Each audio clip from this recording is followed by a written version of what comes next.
Do not merely think that you are going to become great. Think that you are great now.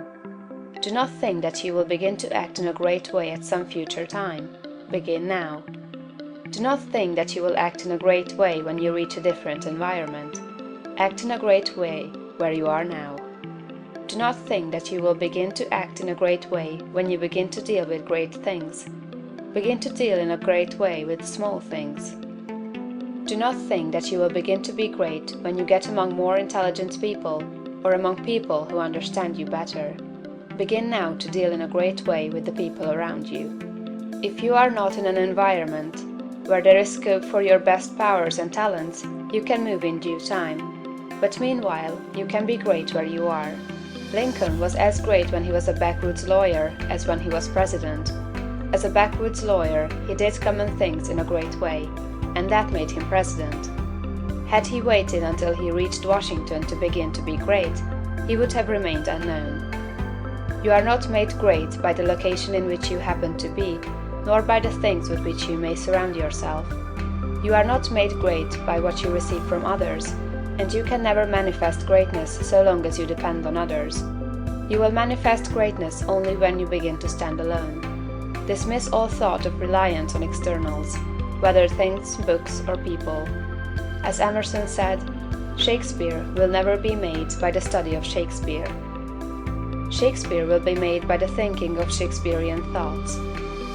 Never mind how the people around you, including those of your own household, may treat you. That has nothing at all to do with your being great. That is, it cannot hinder you from being great. People may neglect you, and be unthankful and unkind in their attitude toward you. Does that prevent you from being great in your manner and attitude toward them? Your Father, said Jesus, is kind to the unthankful and the evil. Would God be great if he should go away and sulk because people were unthankful and did not appreciate him? Treat the unthankful and the evil in a great and perfectly kind way, just as God does. Do not talk about your greatness. You are really, in essential nature, no greater than those around you. You may have entered upon a way of living and thinking which they have not yet found, but they are perfect on their own plane of thought and action. You are entitled to no special honor or consideration for your greatness. You are a god, but you are among gods. You will fall into the boastful attitude if you see other people's shortcomings and failures and compare them with your own virtues and successes. And if you fall into the boastful attitude of mind, you will cease to be great and become small. Think of yourself as a perfect being among perfect beings, and meet every person as an equal, not as either superior or an inferior. Give yourself no airs. Great people never do. Ask no honors and seek no recognition. Honors and recognition will come fast enough if you are entitled to them. Begin at home. It is a great person who can always be poised, assured, calm, and perfectly kind and considerate at home. If your manner and attitude in your own family are always the best you can think of, you will soon become the one on whom all the others will rely. You will be a tower of strength and a support in time of trouble. You will be loved and appreciated. At the same time, do not make the mistake of throwing yourself away in the service of others. The great person respects himself. He serves and helps, but he is never slavishly servile.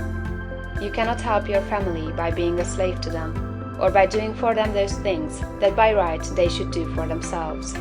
You do a person an injury when you wait on him too much. The selfish and exacting are a great deal better off if their exactions are denied. The ideal world is not one where there are a lot of people being waited on by other people. It is a world where everybody waits on himself.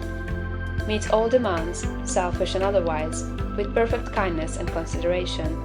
But do not allow yourself to be made a slave to the whims, caprices, exactions, or slavish desires of any member of your family. To do so is not great, and it works an injury to the other party. Do not become uneasy over the failures or mistakes of any member of your family, and feel that you must interfere.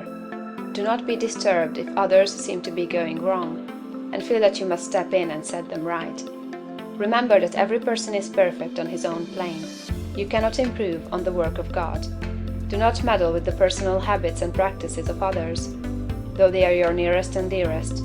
These things are none of your business.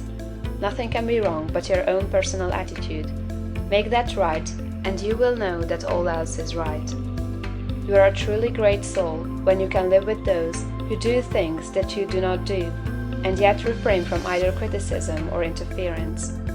Do the things that are right for you to do, and believe that every member of your family is doing the things that are right for him. Nothing is wrong with anybody or anything. Behold, it is all very good.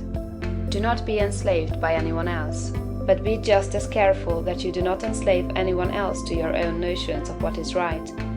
Think, and think deeply and continuously. Be perfect in your kindness and consideration. Let your attitude be that of a god among gods, and not that of a god among inferior beings. This is the way to be great in your own home.